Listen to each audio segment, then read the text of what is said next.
All right, good morning, everyone. Thank you so much for joining us today for our presentation on Microsoft's Copilot for Education, everything that you need to know. Just to let you all know, this webinar is being recorded and will be posted to the site website for review after conclusion of this webinar. Good morning again. My name is Crystal Ibarra. I'm the Resource Program Specialist at site. I'll drop my email in the chat, so if you have any questions or you need any assistance after the webinar concludes, please feel free to send me an email. And I will go ahead and pass it off to Ms. Shireen Simmons, who is the Senior Administrator for the Public Sector Contracts and Programs at SoftChoice. Good morning, everyone. Thank you so much for joining us once again. We know that there's a lot of interest in Copilot and all the great and wonderful things it can do for you in your environment. And so we hope that this webinar provides you with all the information to both understand Copilot and all its features, what's available to education, and also how SoftChoice can help you in your journey to deploying Copilot and making it secure and safe for your customers, your users, your staff to use. We're going to spend a little time on Microsoft and AI. We have two great presenters. One is from Microsoft, Carlton Card. Most of you should be very familiar with Carlton.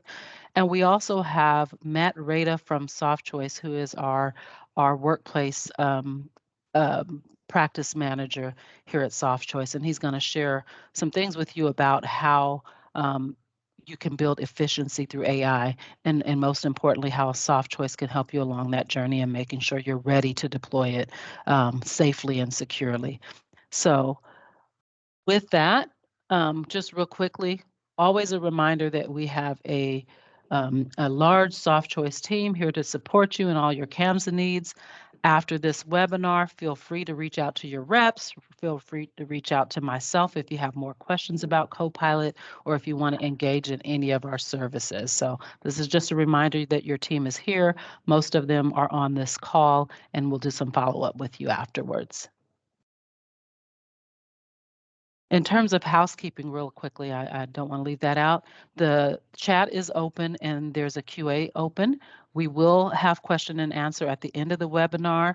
We are pretty confident that we are going to take a good 70, 80 minutes to present, and we'll leave 15, 20 minutes at the end for question and answer. So if there's something that's really pressing you and you really feel like you need to ask the question mid-session, please feel free to do so. Just use the hand raise function and then we'll call on you for that question. With that being said, I'm going to go ahead and turn it over to Carlton Card with this last slide. I'd like to mention that Microsoft has removed that 300 seat minimum for Copilot. So what that means is that all of you on this call are eligible, can purchase Copilot, can use Copilot in your environment. It has been released to education. And again, part of this session will to be explained to you what that means, how that works, and how you can take advantage of it. So with that, I'll turn it over to Carlton Card.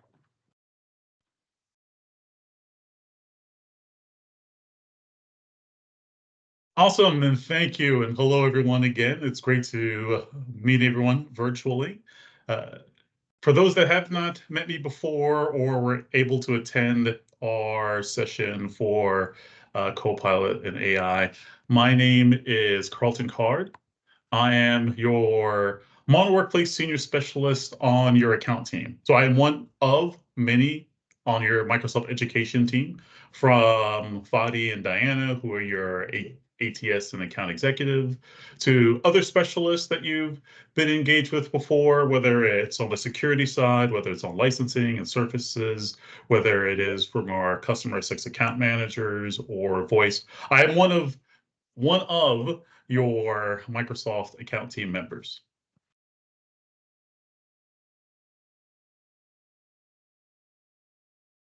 Our discussion today, or our portion of discussion today, is going to go over how we leverage AI within all of our products within Microsoft, and specifically when it comes to Copilot.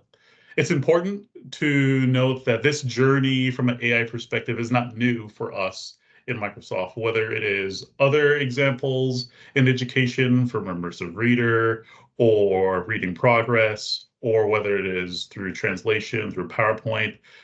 Through almost a decade, we've been involving AI technology throughout our products, and we've stand very seriously on our principles when it comes to Microsoft and AI regarding fairness, transparency, accountability, and reliability. Most importantly, when we talk about AI, it's important to highlight that your data is your data. The services that you're leveraging and the products that we're discussing today and in the future is not using your content to be able to help build a foundation for our AI services moving forward. This is content and information that resides specifically in your tenant. And most importantly, it is using your tenant security and compliance policies to help enforce it.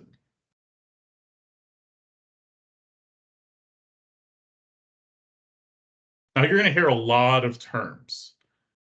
The term that you're going to hear the most is Copilot. It is going to be applied to all of our services, not just from a Microsoft 365 perspective, whether it's related to security, whether it's related to your browser, and whether it's related to your Azure experience when it comes to Azure OpenAI and services. This is an investment we're really serious in making from a Microsoft perspective, because we've listened to you as a customer and understood the value that providing these services bring. Specifically on the term Copilot, you're going to see it leveraged in multiple different locations. I highlighted the big picture areas when it comes to Microsoft 365 security. Additionally, you're hearing Copilot for GitHub. You're hearing Copilot for data and analytics. You're hearing Copilot for our Dynamics platform, Windows. All of those things are going to be leveraging that large language model component within the Microsoft ecosystem. My particular area of focus is in modern work. And what I like to say, what modern work means is how we, from Microsoft perspective, create our tools, our services, and our products to work for us and not against us.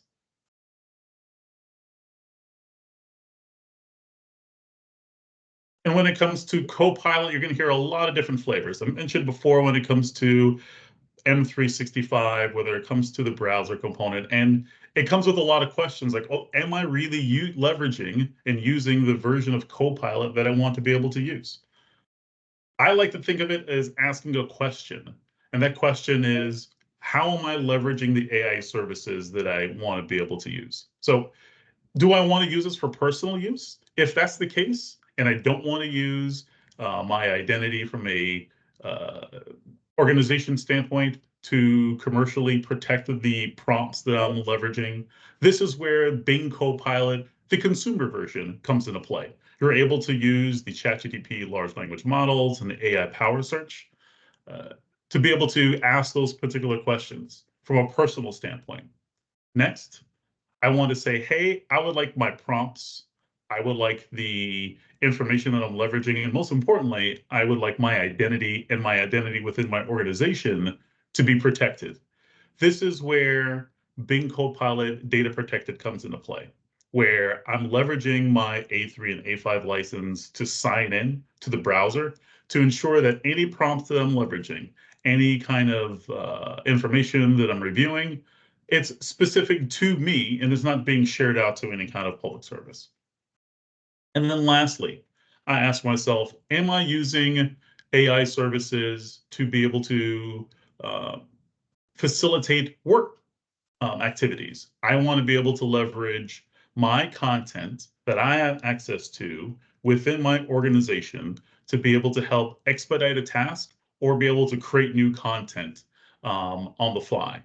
This is where Microsoft 365 Copilot comes into play, because you are leveraging, again, your data protected for identity and prompts. Additionally, you're using your security and compliance within your tenant to be able to ensure from a processing standpoint that I have what we call just enough access to be able to do the next task.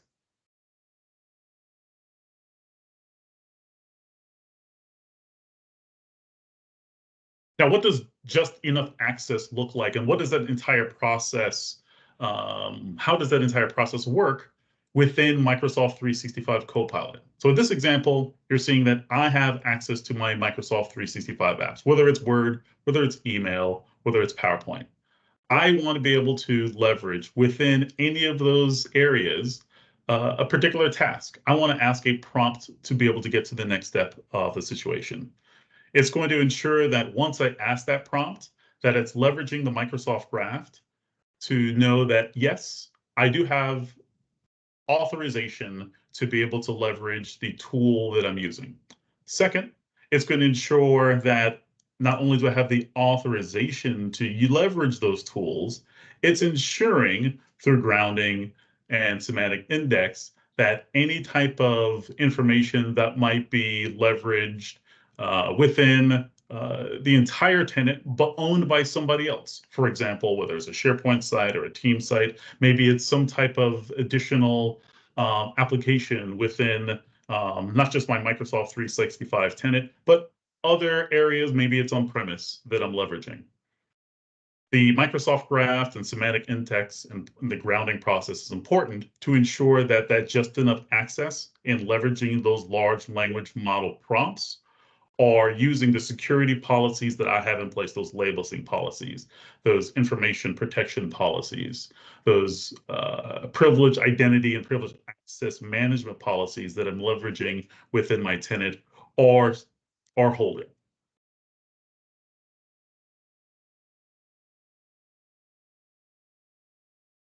Now, this is something that we announced during the Ignite in 2023 from a Copilot perspective. But I wanted to walk through really quickly what we're seeing from a roadmap. Copilot and its ability to be able to leverage our apps within the Microsoft 365 ecosystem, it's going to expand. It feels sometimes day by day and hour by hour. But here's a good example of the type of things that we're seeing coming down our roadmap within our Microsoft 365 apps, whether that is Word, whether it is Teams, Excel, Whiteboard, etc.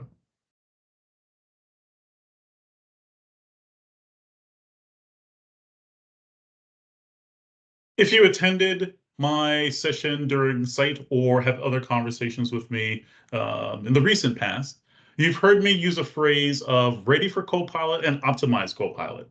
I feel that these are two really good ways to look at, from an organization, how am I able to be able to, one, leverage Copilot, and two, where do I fit within this particular model and particular Copilot journey? So let's take a look. First, when it comes to being ready for Copilot, that means that I am licensed to be able to leverage that service. We mentioned earlier on that the requirement for 300 seats is no longer part of that requirement. So it's a really exciting time to expand our availability for Copilot within our customers. It does require that the licensing and how you are authenticating your users within your Microsoft tenant. Entra ID, which was formerly known as Azure Active Directory, is that methodology used for identification and authorization of users within your tenant. Second, you're using some type of methodology for storing content on OneDrive. I mentioned before those areas that are key from a Microsoft 365 app standpoint. You're using Word, you're using Excel, PowerPoint, Outlook, for an example. Another key component that I want to be able to highlight is here when it comes to a particular endpoint. For those that are familiar with deploying, say, Microsoft Teams and telephony, you know that ports and firewalls, whether it's for the Teams platform itself, or to be able to utilize those calling features for PSTN and Cloud PBX. Endpoints and firewalls are very important for your protection. This particular endpoint I want to be able to highlight as something that needs to be allowed for end users.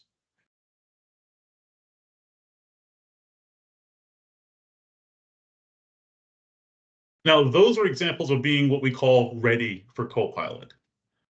What I want to do a deeper dive on is what we call optimized for Copilot.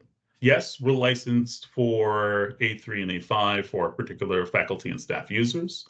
Yes, we're using Entra ID to be able to authenticate that user for our tenant. However, we want to be able to take that next step in order to place those policies and the protection to prevent any oversharing, to prevent any leaking of important IP within our organization.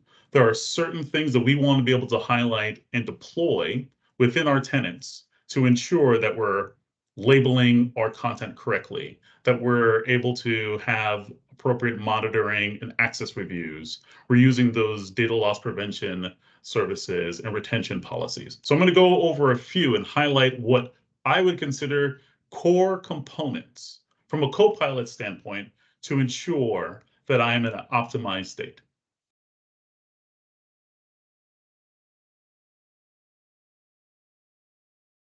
Now, a lot of these components should sound familiar because these are conversations that we have discussed previously when it comes to how am I securing and how am I being in compliant from a governance standpoint within my Microsoft 365 tenant.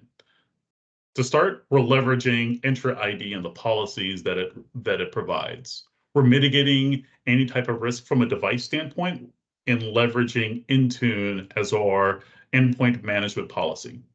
We're leveraging Purview and specifically information protection to remove any overexposure or oversharing.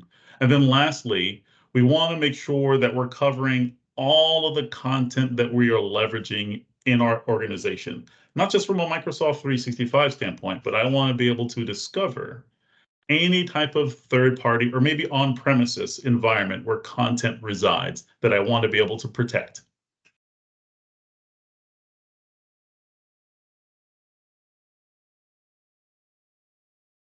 First, with Entra ID.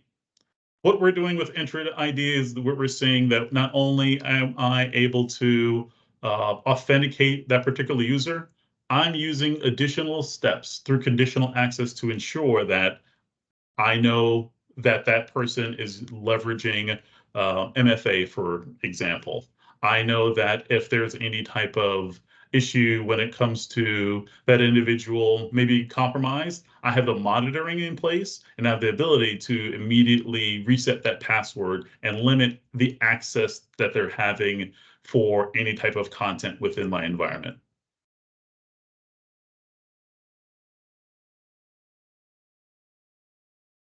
Next, I'm ensuring that the devices that they're using for authorized work purposes are up to date for security, up to date for how we're managing the applications, and up to date on any type of safeguards that we want to be able to put in place to ensure that it's not a jailbroken device or it's not a compromised device that they're accessing to be able to leverage our content.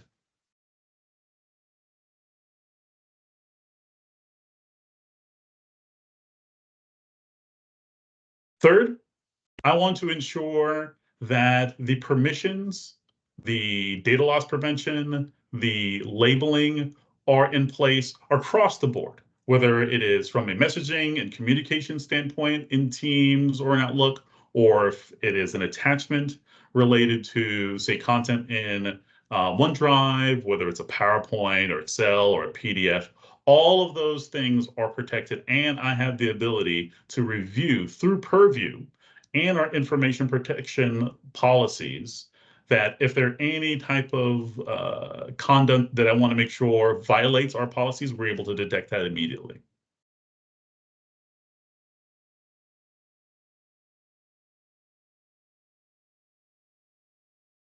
And lastly, as I mentioned before, the power of Copilot and be able to leverage content. This is something that should be leveraged not just from a Microsoft 365 app standpoint. We want to include any discoverability for all cloud apps, whether they're Microsoft apps or third-party apps.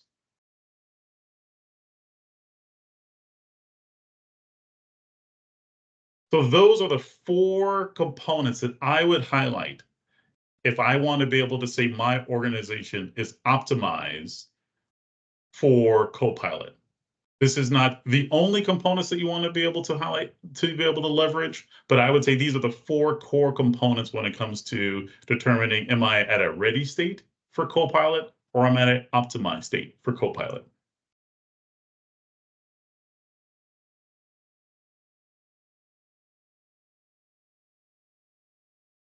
Now, we've talked a lot about, okay, this is what Copilot is. This is how we're ensuring that your data is your data, that the content that you are storing, that the policies that you're applying are things that reside within your tenant.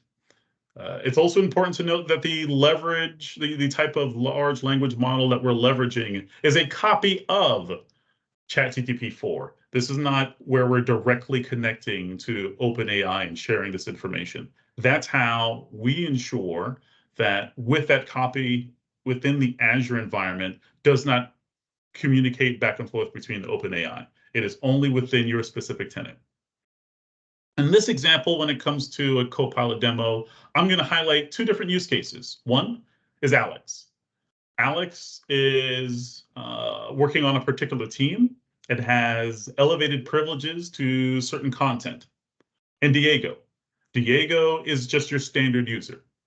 In this case, how we are protecting the content that Alex is using is through all of those purview information protection policies that I highlighted previously. We're using data classification, we're leveraging audit features and data lifecycle management to ensure that when Alex is leveraging certain content within their environment, that their experience is a more protected experience than Diego.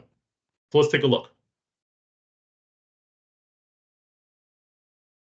In this example, Alex is leveraging SharePoint to be able to get to different documents. Here, these are all the different sites that Alex is following and has access to. I'm going to highlight two use cases within this SharePoint environment.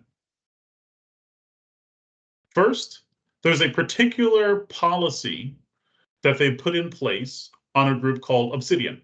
This is something that is top secret from the organization. From an education standpoint, think of it as maybe there's a policy that you're wanting to deploy in the district that has not necessarily been available yet for the public, or maybe it's a facility that you are deploying, and there's certain content within that facility that is on a need-to-know basis.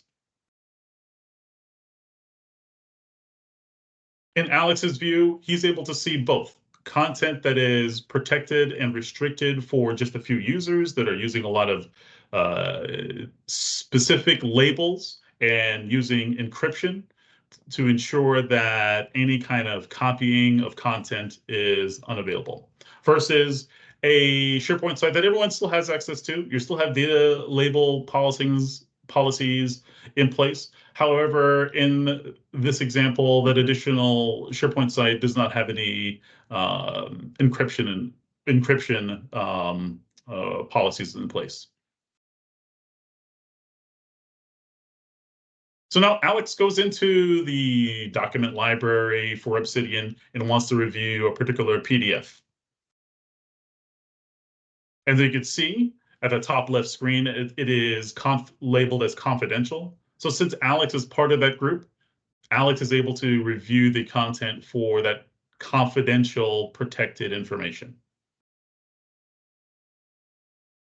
Perhaps within the Teams platform, Alex wants to be able to leverage Copilot to get some information. So the first question and the first prompt that Alex is using is, what are the important documents for Project Obsidian? And here they're able to identify a particular Word document and expand that to other documents that are related to Project Obsidian, whether it is a Word document or PowerPoint.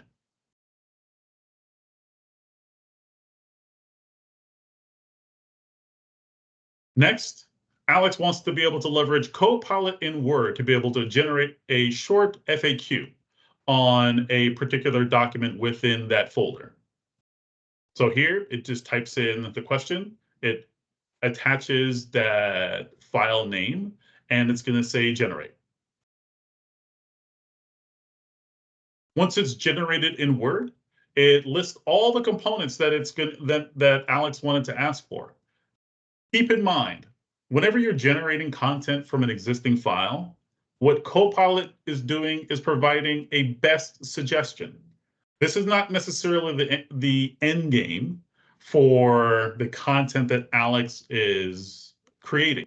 It's still up to us as the end user to determine that this content is relevant and accurate, that doesn't contain any hallucinations or made up content that does not necessarily exist. In this case, I want to be able to say keep it or be able to trash it. And in Alex's case, he decided to keep it. Next, Alex wanted to create just a short description on that project for Obsidian within Copilot.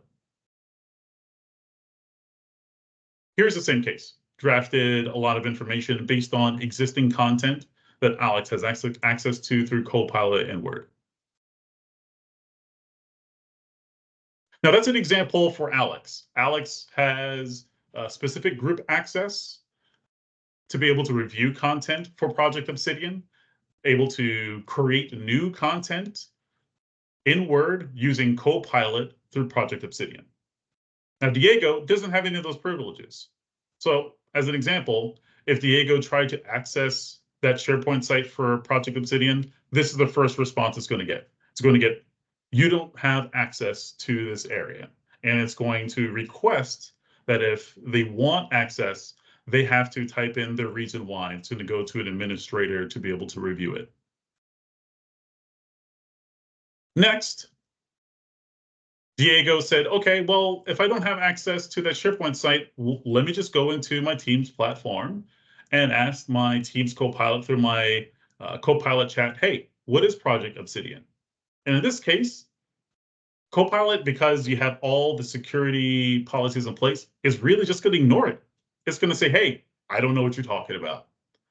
This is something that is protected, and I'm not able to identify it in you for your search results. Maybe you can provide me more content, but unless you have the correct privileges, sorry, Diego, you're not going to be able to access this information. So that's one example of how within SharePoint, Copilot is able to identify who a particular user is for the content that they're trying to access. They are leveraging the Microsoft Graph, as I mentioned before, to ensure that does Alex or Diego have the just enough access to be able to leverage this content? In Alex's case, the answer is yes. In Diego's case, the answer is no. And all the actions after that highlight the importance of how you're using those data classifications, how you're using information protection, and how you're using monitoring to ensure that Alex has the correct access and Diego does not. I want to go over what we call the science of prompting, because you saw a lot of examples in that SharePoint demo for Copilot that I highlighted. I want to go over kind of a few key components. There are 4 areas that you want to be able to structure your prompt in order to get the best result. Identify a goal, understand the context, understand your source, and lastly, what are the expectations that I have for how this information is being leveraged? So in this case, the goal is I want to generate 3 bullet points. That's my primary goal. The context of that goal is I want to be able to create content for an activity that my group is doing. The source is I want to be able to leverage any emails or any chats that I've had within a particular timeline. And lastly, I want to ensure that the information that I am receiving when I'm from this prompt is in, say, simple language. I want to get out of any acronyms that unfortunately is very common in our case when it comes to the technology world. And I want to be able to do this very quickly so I can have a next step conversation. So think about whenever you're leveraging, whether it's Microsoft 365 Copilot, whether it is Bing data protected Copilot, or for your personal use, whether it is Bing Copilot, using this structure is the best practice way to get a most efficient answer or response.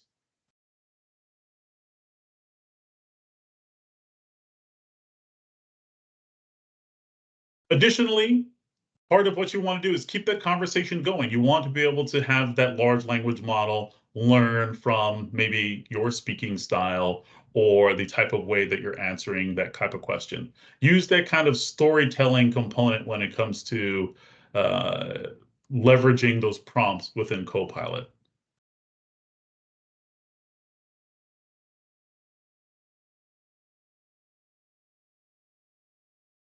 So I highlighted one version of Copilot when it comes to Microsoft 365 in the SharePoint example. Really quickly, I'm going to stop sharing my screen and reshare it.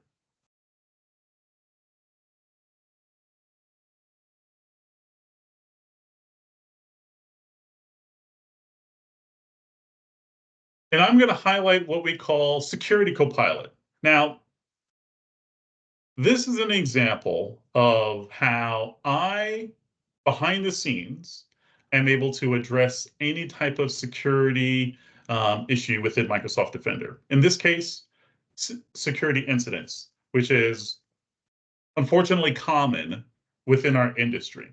Now, in this example, I have a security incident and I want to be able to leverage Security Copilot to help guide me to the next step. So I'm going to select here for incidents. And in this case, there was a financial fraud attack from a compromised account, and I want to be able to investigate it. Here it's highlighting that a particular account occurred, and it's listing all the activities that occurred within that account for me. And it's highlighting within the Defender graph exactly what happened. Here's the key component when it comes to Security Copilot. And I'm going to stop sharing for a moment so I could better highlight here an area. I'm going to reshare so I'm not blocking it.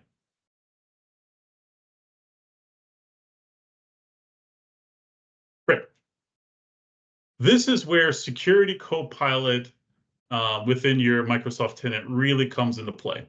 For any of those on this call that has been unfortunate during a security attack, all of the different files and all the different logs you have to go through to be able to discover all the activities that went through this event can be extremely time consuming, highly necessary and extremely time consuming. However, with Security Copilot, I'm able to get a quick description of what happened with this incident. A particular user clicked a malicious attack, and it was an anonymous IP address, and there've been all different type of threats, and it is highlighting where the IP address came from, and all the type of just suspicious emails and where it originated from. What it's providing me to do as a next step for this particular user is first, I'm able to, using Security Copilot, classify this type of attack.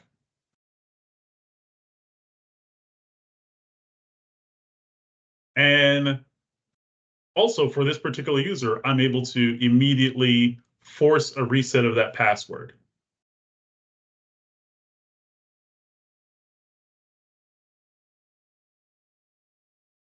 So instead of having maybe 50 clicks and 45 minutes to an hour to be able to understand what occurred for this particular user, I'm able to, with Security Copilot, review the description of what happened, identify the threat of the location and the type of IP and email address that they leveraged, and how in the conversation that they leveraged that situation.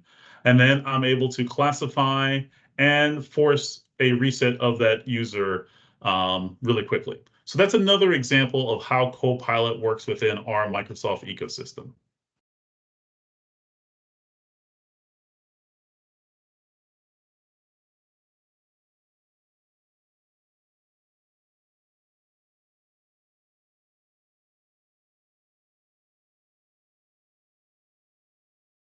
I'm going to reshare my screen.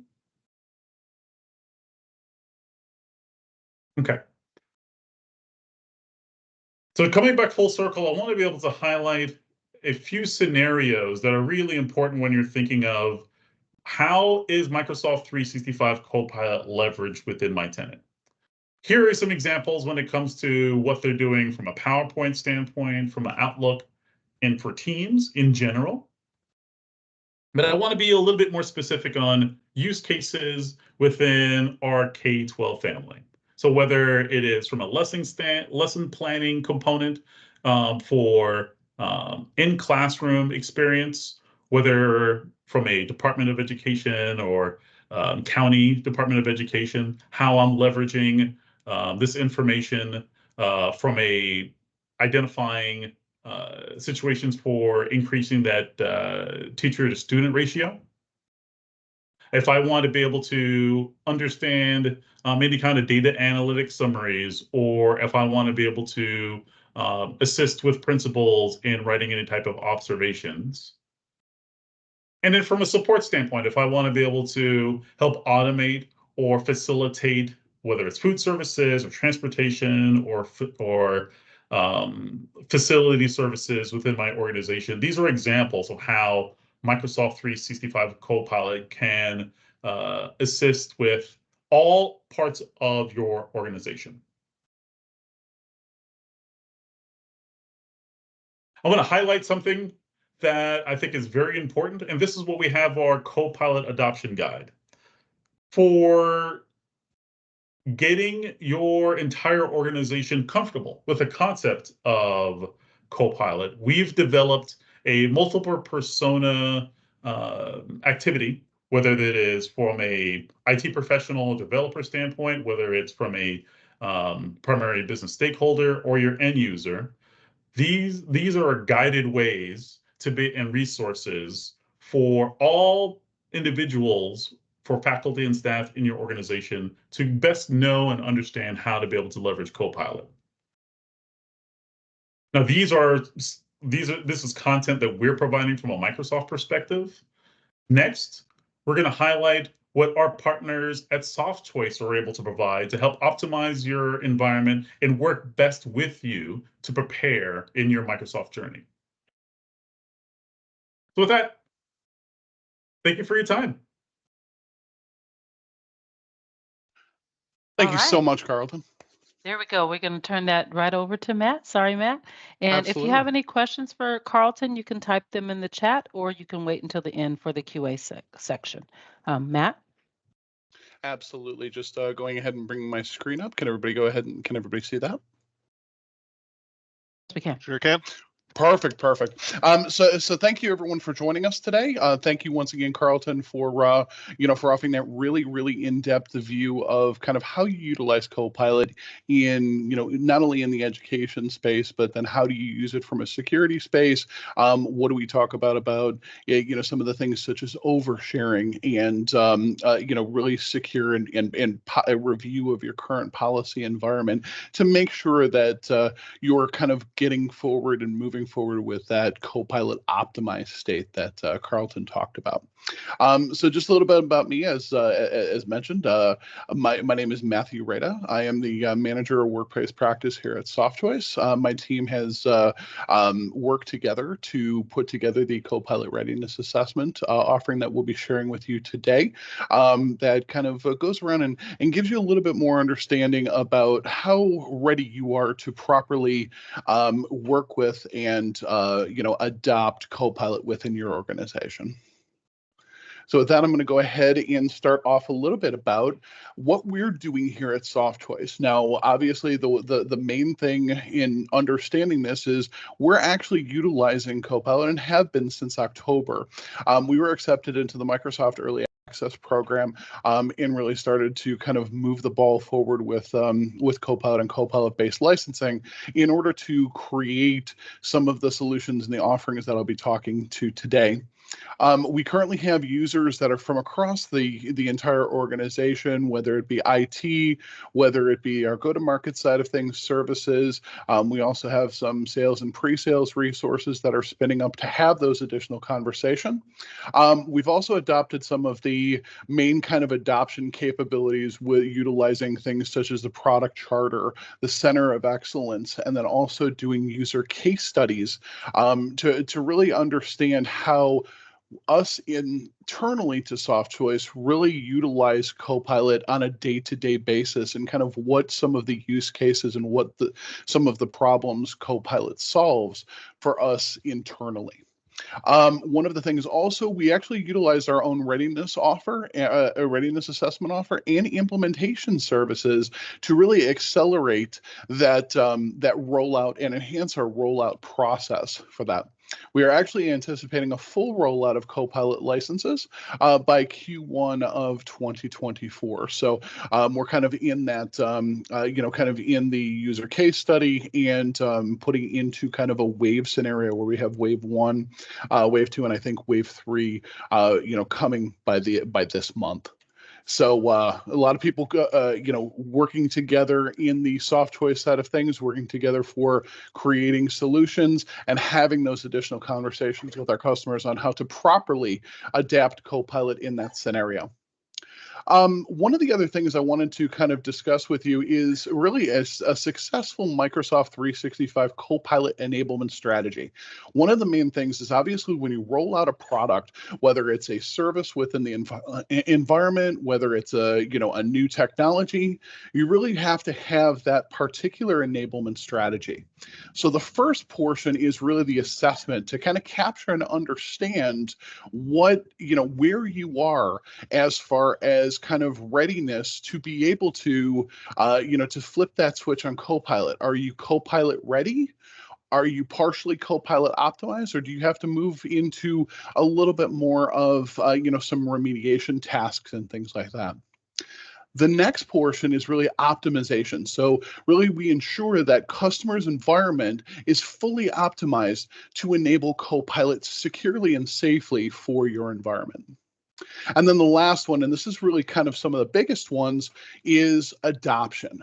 So how are you going to enable or empower your users to utilize them?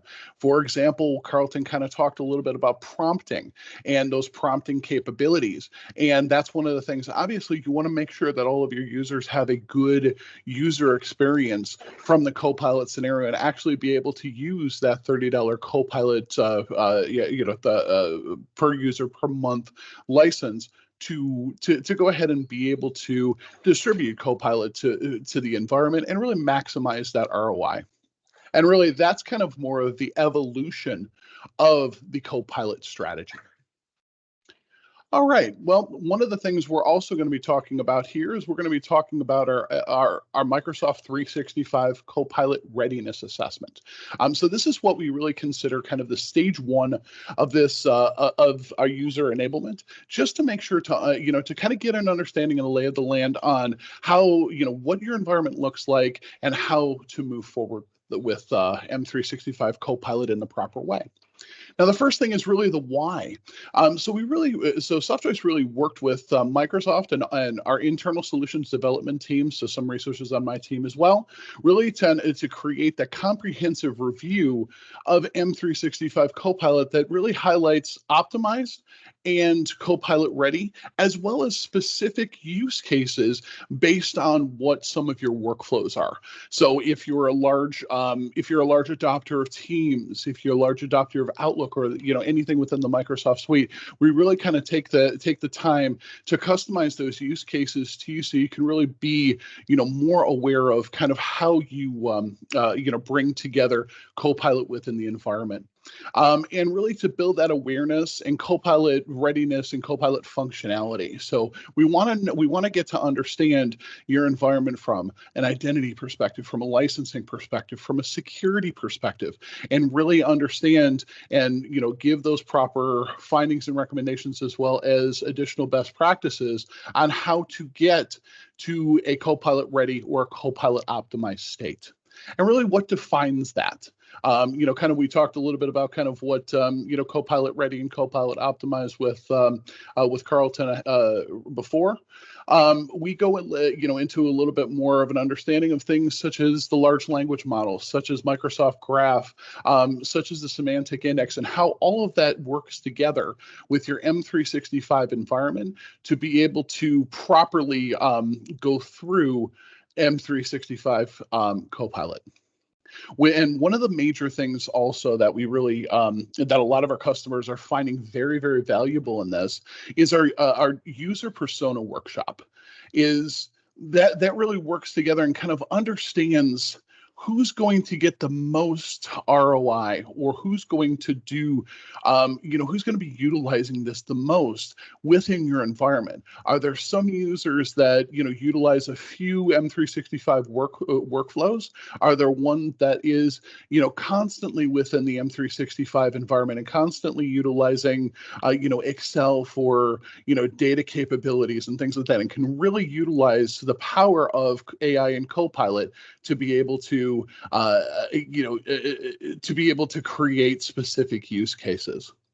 And then also the big one, as I talked about just a second ago, is that adoption capability, is to be able to understand some of the core reasonings and the core understandings for adoption and putting in an adoption program within your environment for M365 Copilot. So really, how does this readiness work and what is it? So it illustrates that overall picture of M365 Copilot and that core components. You can actually see on the right-hand side, this is actually a snippet from the findings and recommendation deliverable that is given to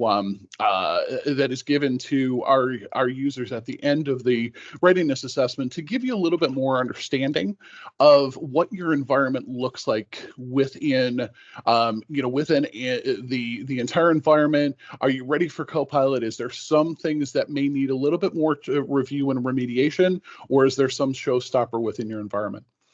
And so it builds that customer awareness on that core Copilot integration. So as we talked about before, licensing, identity, security and governance, and also also file permissions as well, to get an understanding of kind of the lay of the land of where you are and what are some of the things that we may have to look at and remediate further for additional Copilot adoption.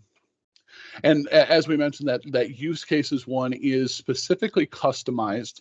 That use case side of things is specifically customized for your environment. So breaking it down into use cases and personas to give you a more understanding of really who can utilize M365 Copilot. So it is broken down into 4 modules.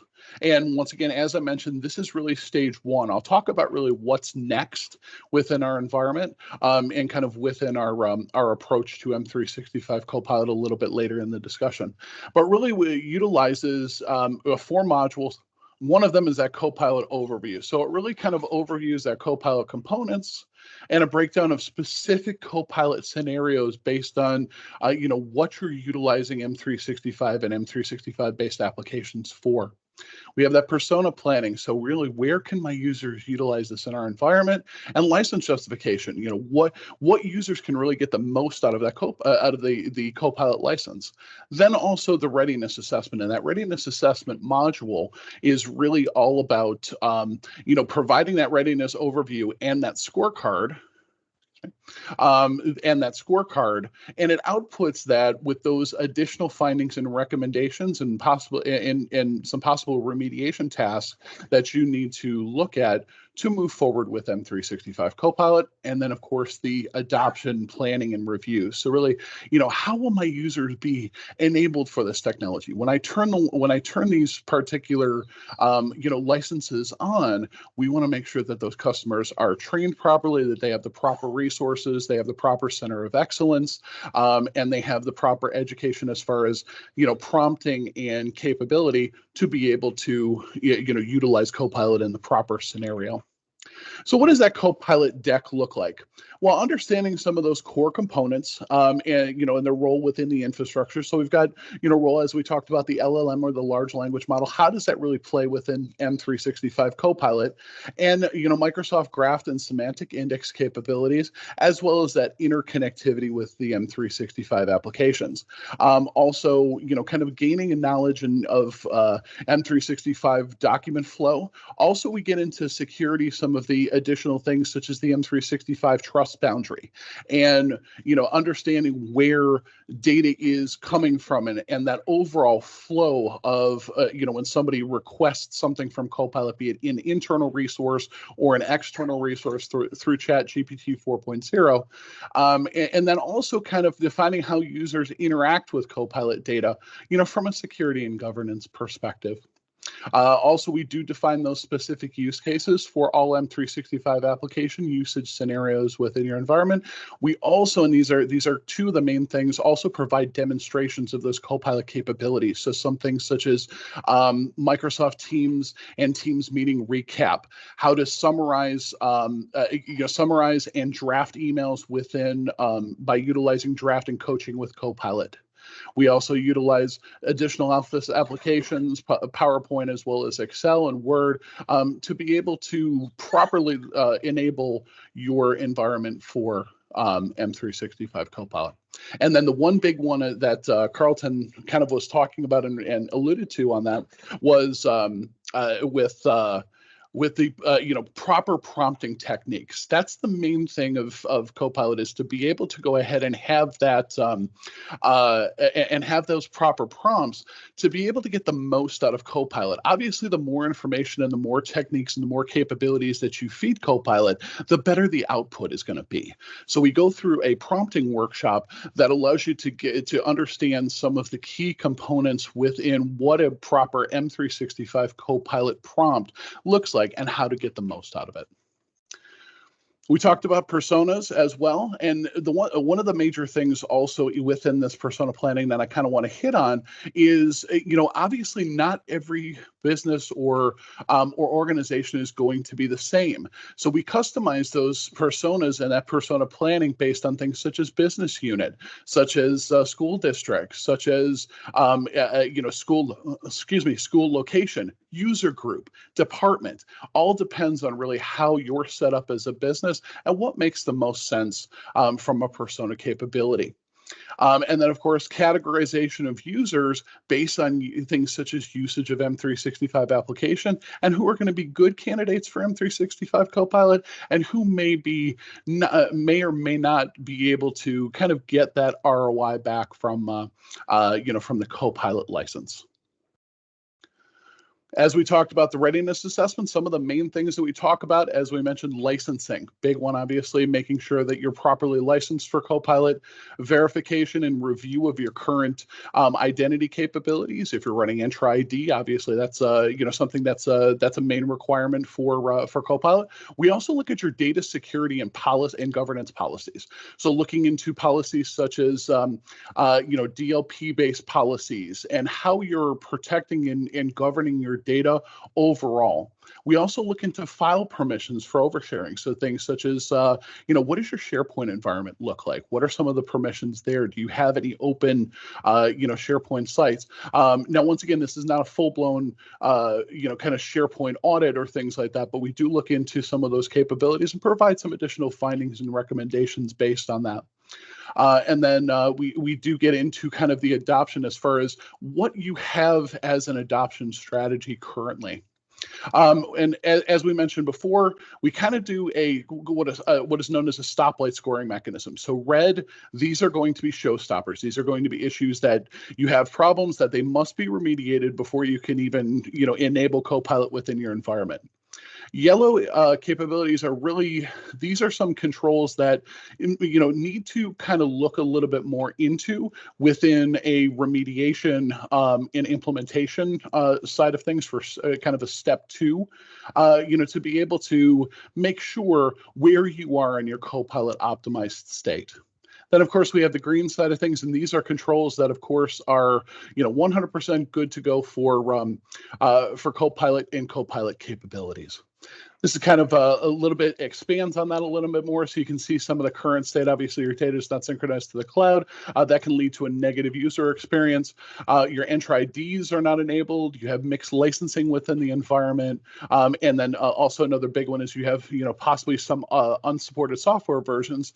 Well, those are going to be some issues that may require a showstopper side of things or a red light at this point to say, we need to make sure that these are remediated before we move forward within the environment.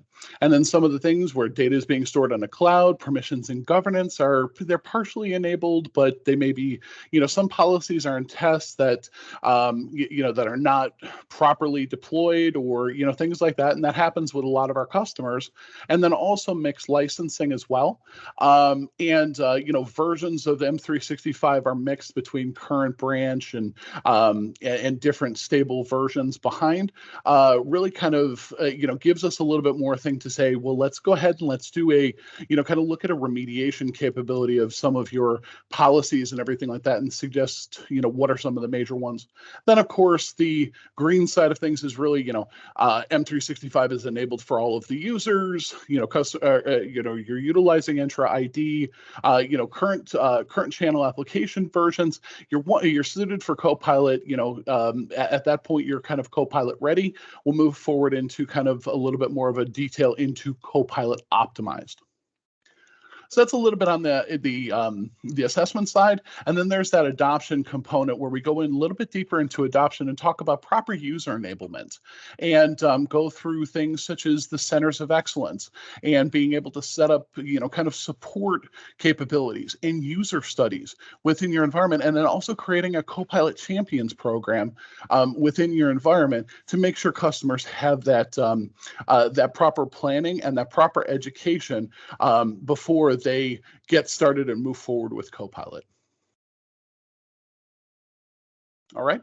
Well, the offering, what is the offering? This is it is 5K offering at this point. We do about 5 to 6 hours with the customer directly within, within meetings. And then as an output, as we mentioned, it is kind of separated into those 4 modules with persona planning and readiness assessment. And then customers really gain that understanding of what Copilot is and how they can utilize it within their own environment. And it also reviews how's the customer going to deploy or adopt Copilot. Is it something where a COE or a project planning session might be required? And we actually have our adoption specialists come through within SoftToys to be able to talk to you about some of the recommended practices to set up for proper adoption capabilities, and then also providing that detailed findings and recommendations document with that scorecard that I was mentioning before, and then kind of a closeout for the executives side of things. And nothing would be better than a customer success story. So we're still working. This is a manufacturing company that's got about 4,000 users that we're looking to enable as many users as possible for Copilot. Now, they had a lot of interest in the AI space, and this is one thing we're seeing with a lot of our customers is, they want to advance in AI. They want to start utilizing things such as Copilot and such as Azure OpenAI capabilities, and they want to know a little bit more. Well, in deploying out or planning for deployment for M365 Copilot, they really got a lot of value with some of the things such as the user use cases and personas. We were able to work together to find a specific group of users that would be really perfect candidates for Copilot within the environment. People such as HR, legal, marketing, all of those particular users based on, at that point, it was business unit, to be able to go ahead and make sure that they were primed and ready for Copilot. And then also, it really enhanced that customer satisfaction because we really took that entire environment and really centered it on what they were looking to do more specifically. And then really a better understanding of their current data compliance and governance. As they move forward, there's a lot of customers out there that say, oh, we've got a lot of policies and a lot of security in place at that point, and that's absolutely great. But kind of moving forward here, we want to see where some of those particular policies are deployed to, what you're doing for things such as oversharing, how you're securing your devices, how you're securing SharePoint and OneDrive capabilities internally. And so some of those things really, they found a lot of value in our Copilot readiness assessment for that. So these are some of just the activities and some of the feedback that we collected for our customer success story. However, what's next? So, we go through the Copilot readiness assessment. We've got our findings and recommendation. Really, what's next? It's not, a matter of, this is not something we stop right here. It is a matter of, we move to that particular next step. So that next step is really our Microsoft Copilot implementation services for M365. This is where we kind of talk over the technical requirements. So looking over that readiness assessment, those findings and recommendations, as we talked about licensing, identity, capabilities and applications that are deployed, kind of current software versioning, going over those and providing that remediation side of things. And then we have an entire portion of the engagement of the implementation dedicated to your security. So looking at your purview environments for DLP capabilities, for sensitivity labels and retention policies, and then also looking deeper into your environment from a security perspective for things, as I mentioned, like data overshare and just enough access that will allow you to make sure that when you're switching on Copilot, you're 100% secure. And then as we move forward into the Microsoft 365 and that enablement side of things, we really do that pilot testing and review with the customers and really enabling those licenses within users and groups. So this is kind of the what's next in your Copilot journey. So this is kind of a little bit of an over journey. As you can see, really kind of today, our assessment, this is what kind of we're defining here. That normally takes about 1 to 2 weeks, depending on how, customer. Normally what we see is we see a lot of our customers separate those particular modules out and separate them because they can be different audiences. So when we're talking about things such as personas, we like to have a lot of the representation for people that actually know the business and the business units to be able to get a better understanding on how they work and what applications they're using, how they utilize their data, things like that. Then moving into that Copilot optimization, that's really when we talk about that stage 2 or that remediation and enablement scenario. And then as we move forward to the next set of things, we really look at that Copilot adoption. So as you can see, it's really more of a kind of a step journey through Copilot to be able to make sure that you're enabling Copilot properly within your environment. So this is just a little bit of a technical overview on it. As you can see, we have the assessment as well as implementation, the remediation, and the enablement capabilities, and we've got our adoption shown here. Now, we're not leaving here, empty-handed or anything like that. One of the things is we've provided some go-to-market motion. So Softchoice has invested, a good amount of time and things like that with things such as the Embracing the Future webinar. That was myself and Doug from Microsoft kind of tag team and talk a little bit more about the introduction of Copilot. We also have done multiple blogs and podcasts on, how M365 and how generative AI is changing the world when it comes to that. Then, of course, we have our landing page for the assessment, so you can get a little bit more information. And then our Microsoft App Source page, which you can see kind of to your right, that is talking about both the Copilot readiness assessment as well as the Copilot implementation services. So those are some kind of helpful links to get you, started on some of our go-to-market motions for M365 Copilot. We've also provided some additional Copilot links. So some, how does Copilot work? Getting getting ready, and then obviously concentrating a lot on data privacy for M365 Copilot. So, and then going into kind of what used to be, Bing Chat Enterprise, going into, moving into Microsoft Copilot, where we're talking about kind of the introduction of that and how do you manage that, and then how do you activate that within your tenant. So those are just some kind of additional helpful links that we have within the environment. And with that, I'm going to go ahead. I'm going to turn it back over to Shirian, and we can go ahead and kind of answer some additional questions and answers. So thanks everyone for your time today. All right. Hello, everyone. So you have the option to type a question in the chat, or you can actually come off of mute and ask any questions. We have about 25 minutes left over, so feel free to ask any questions. If there's something that we missed and you were hoping to hear in this webinar session, go ahead and put that in the chat as well. We have 2 experts on this topic, so we'll have people here willing and ready to answer those questions if you have any of them. Cost. So the cost for Copilot is $30 per user per month. And that's a cost that you can reach out to your Soft Choice rep and they can get you the right quotes and estimates. Will there be future pricing for A5 licenses? Can somebody on the call answer that?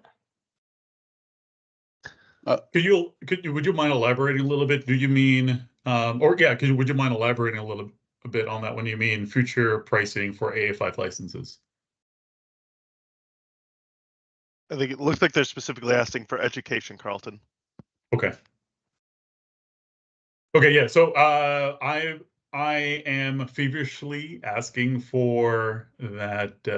I'm assuming you mean for customers that have A5 licenses, what does that roadmap look like and how does it apply potentially to Copilot? That is definitely, in my role, something that I'm feverishly asking about. I do not know what that roadmap looks like yet from a Microsoft perspective, but that's definitely something we are, as an advocate for you as the customer, are asking our leadership.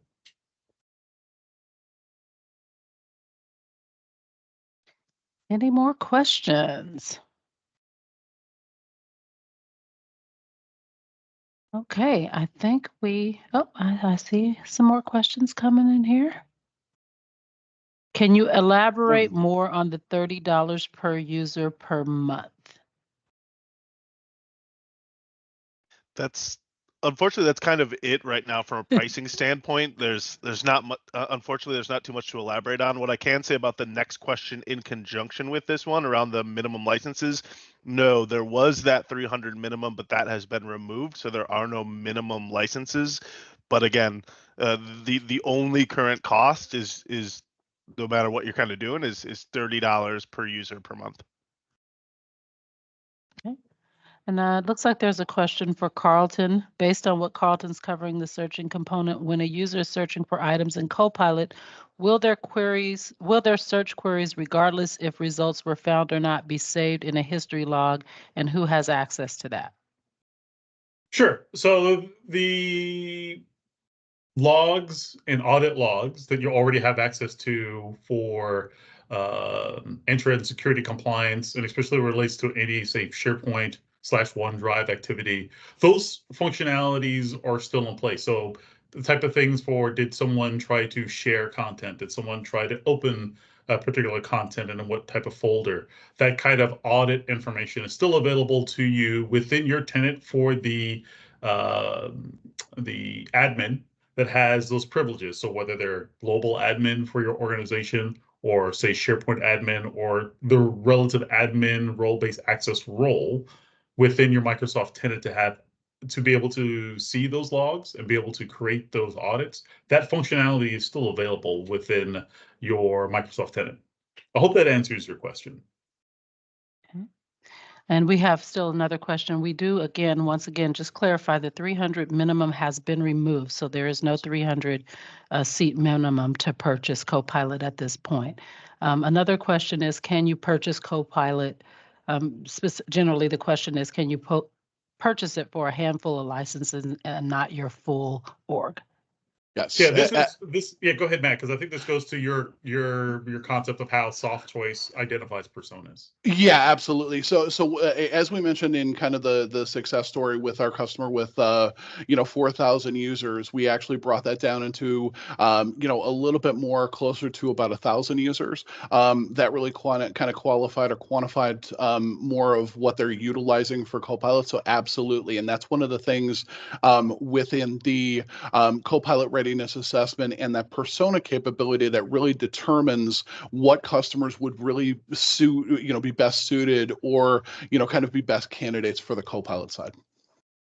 Thank you. I'm reading the questions so that they can be recorded in the recording. The next question is there a data cap per user? So I don't know, Carlton, do you want to take this? Oh, go ahead. Okay.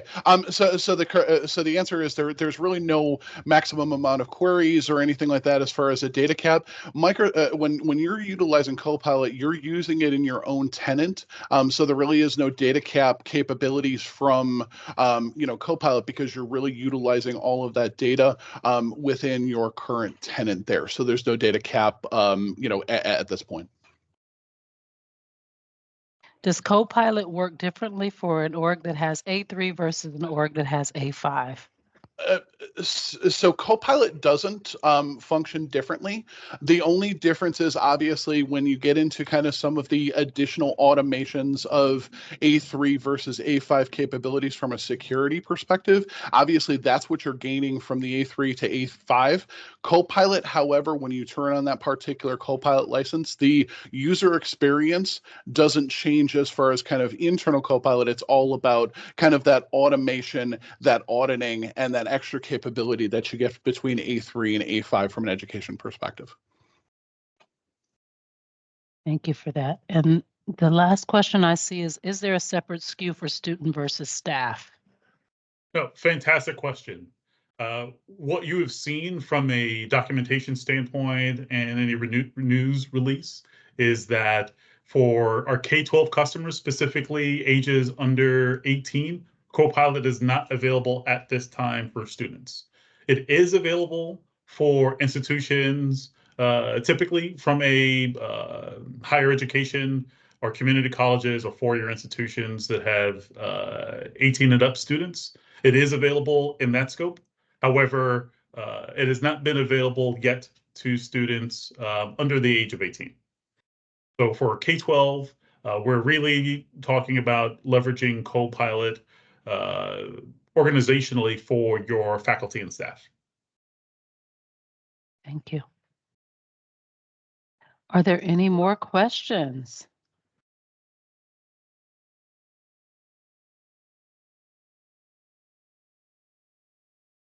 Looks like there's an additional question coming up. Okay.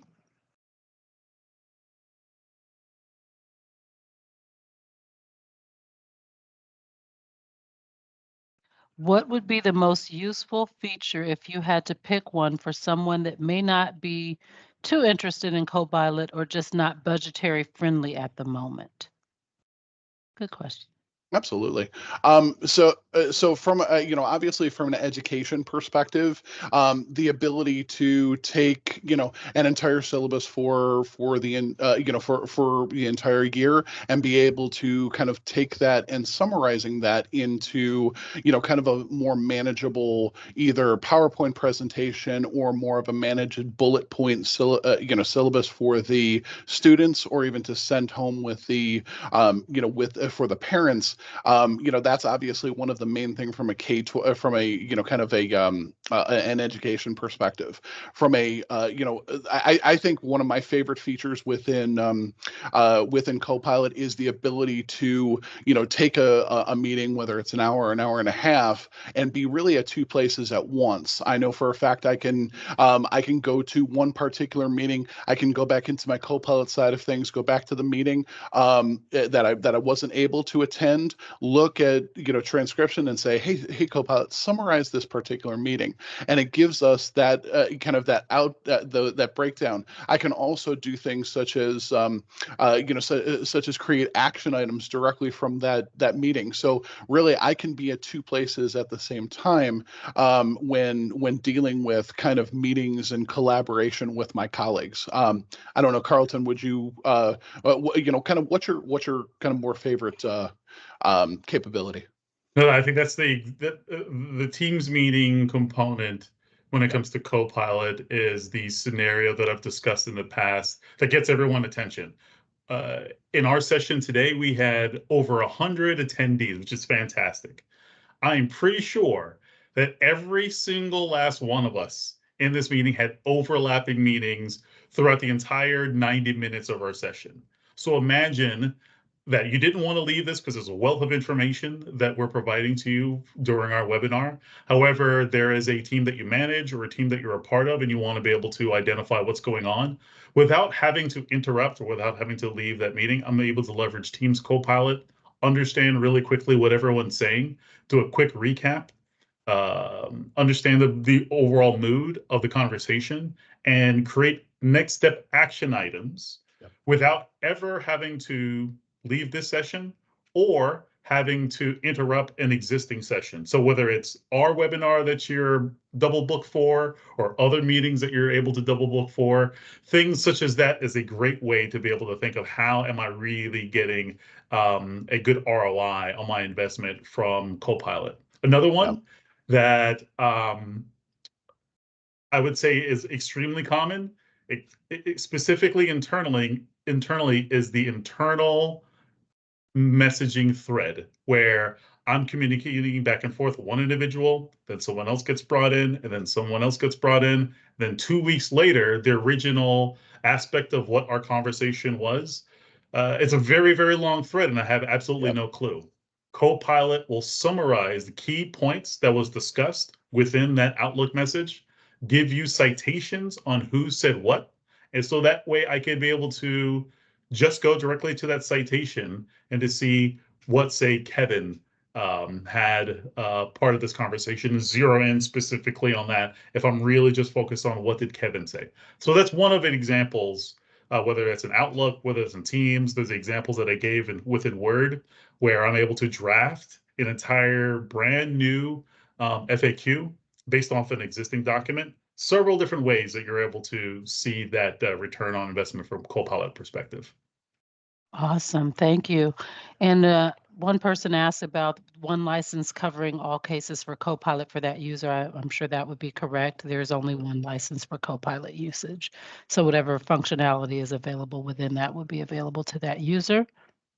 Right. Now, obviously, when we start talking about different flavors of Copilot, such as Copilot for GitHub and things like that, then obviously those licenses are a little bit different. But specifically, more talking about what we hit topic-wise today with M365 Copilot. Yes, you're going to get the capability for Teams, kind of team summarization and action items. You're going to get the ability to summarize that and write emails through draft and coaching with Copilot. You're going to get all of the Word capabilities and all of the M365 capabilities with one particular license, correct? Thank you. Somebody's challenging you, Carlton, to get us a greater price option for educational users. So get to work on that, please, kind sir. Is there a trial available for Copilot?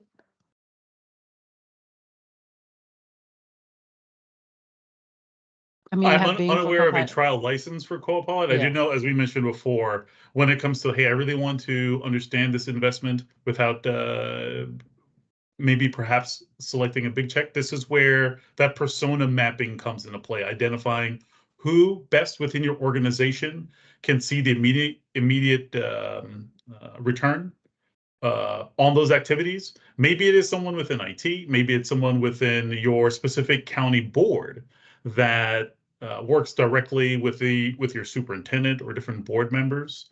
Maybe it's someone that's a chief academic officer, really highlighting who those personas are. And there's an additional question related to externally for, say, G Drive and Google Drive, and how could Copilot work.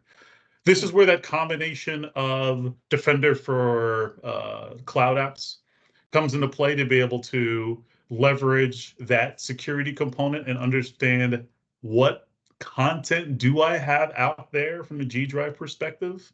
Additionally, there's ways that you could deploy Copilot. Remember, when we're saying Copilot, there's multiple different flavors. So if I'm using the managed service for Copilot, for example, for M365, versus, hey, I want to be able to create my own. I want to be able to use our Azure OpenAI service, so I can investigate not just the Microsoft 365 apps, but maybe have things in an on-premise app that, for very good reasons, is residing on-prem, and I want to be able to investigate that. Or, in this example that I believe Joe asked, this is related to, hey, I have a G Drive environment for users, and I want to be able to use Copilot licensing and large language model components to be able to access that content. This is where you're getting into the Azure OpenAI service, so you could really connect your licenses to, say, a third-party cloud app or your on-premises environment. Yeah, and one of the other things that we're seeing on Copilot, and this is something is customers really want to build kind of their own AI-based chatbots and things like that. So you'll see a lot of capabilities, or a specific capability known as Copilot Studio, and that kind of builds into kind of, Carlton, what you're talking about with the Azure OpenAI, and kind of building your own chatbot and kind of creating that own custom Copilot for applications, or for for your workloads internally, to be able to utilize Copilot and kind of some of the capabilities of that large language model to be able to ask more of that naturally speaking question in your own custom Copilot. So obviously Copilot Studio is something that's a little bit larger, and of course Security Copilot, which is what you were kind of talking about as well. There's a question about the licensing for Security Copilot. Is it the same as Copilot licensing, and would all of our users need it, or would only the personnel leveraging Security Copilot need the license? Carlton, yeah, did you want Sure, to take that one? So when it comes to education, that's one of the features that are coming down the pipeline for general availability for Security Copilot. As of right now, it's my understanding that Security Copilot is not quite yet available generally for education. So I will definitely put a star on that and follow up with you when we have more information when it comes to Security Copilot. Okay. Are you sharing API for ingesting data from third-party apps? I think that's a Microsoft question. Yeah. Well, actually, I can kind of speak to that. So, okay. so some of the internal capabilities, and this is something that we kind of didn't really hit on it, but the ability for things such as plugins and connectors for third-party based applications. So things such as, and I know just a couple of them that we're working together, is plugin for things such as ServiceNow and things such as Jira as well, are coming to be able to work together with your M365 based applications. So that way we have, you do have the ability to utilize Copilot to do enhanced things like opening a ticket and, kind of interacting with, those third-party applications. That is coming. Carlton, I don't know if you have any additional information on that. I know that there's supposed to be a good amount of kind of plugins and connectors. You're working with a lot of third-party sides of things. Did you have anything that, maybe an update for that? Nothing additional that you just mentioned. Okay. Okay. All righty. I'm going to do one more question, and then just in general, someone asked if we could do a Copilot summary of this webinar and send that out to everyone. Yeah, absolutely. So they can I can see. do that. I have a Copilot license. I can go ahead and summarize the meeting, and I can put it in the chat as well. That's awesome. Thank you so much. And then the last question I see, and we are like 5 minutes left over, so this should be the last question. How does the Teams Premium AI recap feature compare to the Copilot features? Is there a compelling reason to use both? Yeah, the short answer is yes. There's absolutely a compelling reason to use both. So expanding a little bit on Teams Premium, because it is a different product service, or Teams Premium on top of providing live transcripts and live translation, it does have a recap component. What Copilot leverages is that ability to identify who are those individuals within the meeting to be able to say what, and then capture that information for next step purposes. For example, if I'm using Teams Premium, I'm able to, yes, provide a recap for a meeting that I'm in. However, within Copilot, if I wanted to either draft an email or draft a documentation, I'm able to search all of my previous team meetings and ask that as a prompt. Review my team's meetings from January 1st to January 24th. Provide a recap of those meetings so I could create a document summary to a board where I am providing a overall funding request. This is where Copilot really comes into play and becomes more powerful, because not only am I using just the recap of that one particular meeting through Teams Premium, I'm reviewing all of my meetings that I'm having a recap of to be able to help prepare me for that funding request to the board. I hope that example fits the question that you were asking. All right. So with that, we're going to wrap up this session. We appreciate your participation, loved all the questions. We hope that the information that we've provided you will give you more confidence on your journey to using Copilot and AI, and the information Matt provided you on soft choice assessments and the services that we have available to you.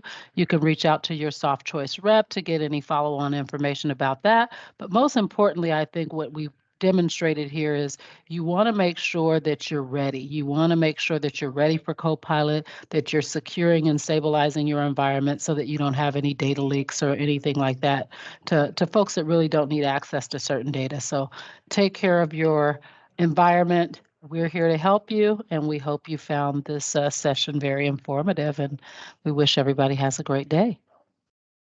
Thank you, everyone. Bye, everyone. Thanks, everyone.